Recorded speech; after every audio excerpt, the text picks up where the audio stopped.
Je viens de regarder une interview de Jade, transgenre, qui est née femme dans le corps d'un homme, du coup qui a fait des opérations pour avoir un corps en adéquation avec son esprit, donc de femme.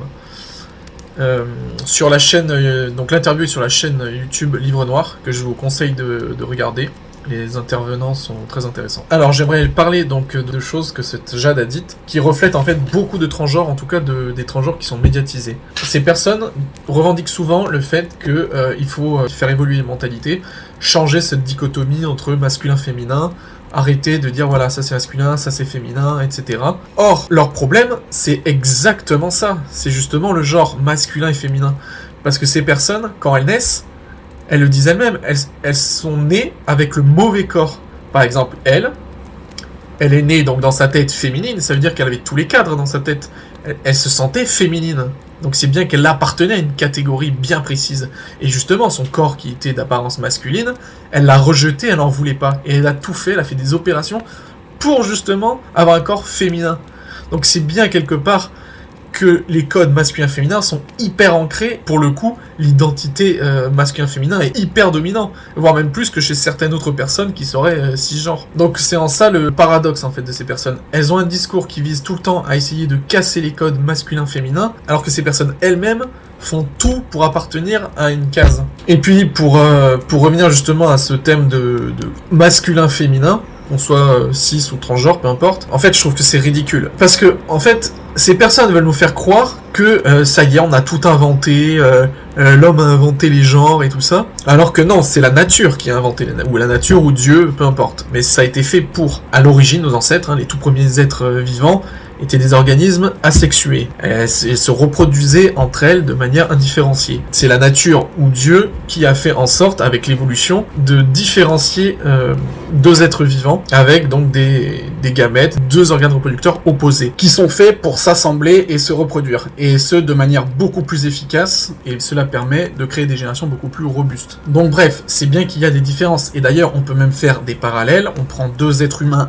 complètement aléatoire, et on va savoir d'un coup d'œil, et les transgenres les premiers vont savoir que physiquement, physiologiquement, biologiquement, anatomiquement, hormonalement, musculairement, à tous les plans, les êtres vivants dits masculins et les êtres vivants dits féminins sont différents sur plein de choses. C'est bien qu'il y ait une différence qui a été faite naturellement ou divinement pour différencier deux individus d'une même espèce. Ça sert à rien de nier et de dire que c'est nous, la société, qui avons inventé le masculin et le féminin. Et d'ailleurs, si vous voyez sur la planète entière, il y a bien des comportements masculins et des comportements féminins. Et c'est un fait, il y a une immense différence entre les hommes et les femmes, sur la façon de penser, de se comporter, de parler, sur plein de choses, même sur le cerveau. On n'est pas pareil, on pense pas pareil. Et c'est ça qui est dommage, c'est que les transgenres, sous prétexte que elles sont différentes et qu'elles ont encore une autre façon interne de penser, elles pensent que c'est l'universalité.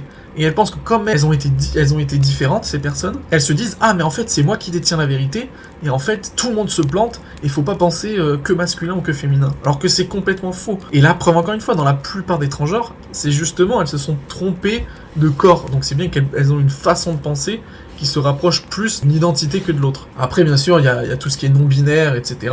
Eux qui ont encore une autre mentalité, mais c'est pareil, c'est une infime proportion de la population. Et pareil, il faut aussi les accepter. Mais ces gens-là, c'est pas parce qu'elles pensent différemment que c'est la norme. Et de se dire, ah oui, mais c'est 99% de la population qui pense mal, qui est pas assez évoluée sur son temps. Non, là où on n'est pas assez évolué, c'est sur l'acceptation des autres, de la différence. Ça c'est clair, on est des merdes. Et c'est là-dessus qu'il faut évoluer.